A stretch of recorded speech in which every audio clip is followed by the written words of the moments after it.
Welcome to Boomer Between the Games, sponsored by Xfinity.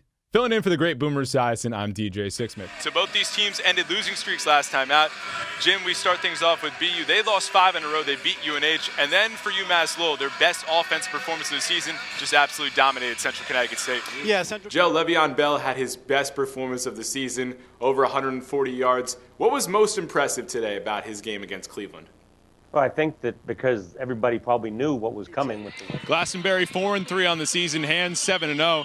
And when you look at this Glastonbury team, Maddie Norman, leading scorer for the second straight year, what makes her such a special player?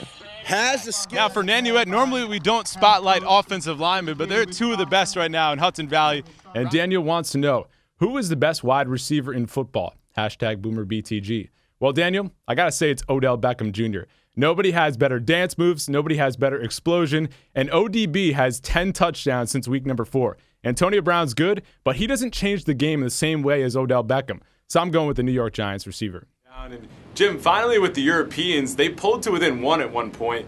Did it hurt them that they front-loaded and then didn't have the same sort of status in the afternoon?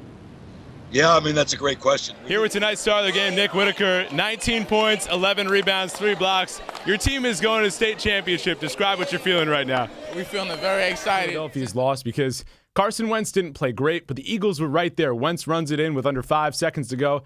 And then the Birds go for 2, down by 1. What'd you think of that decision? Rarely will you ever see a situation where an 11-0 team is an underdog.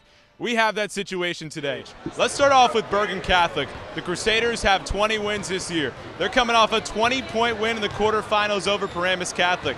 And their head coach, Billy Armstrong, he was the point guard on the 94 section. Coming up next week, Brian Jones of CBS Sports Radio. Until then, DJ Sixsmith saying so long.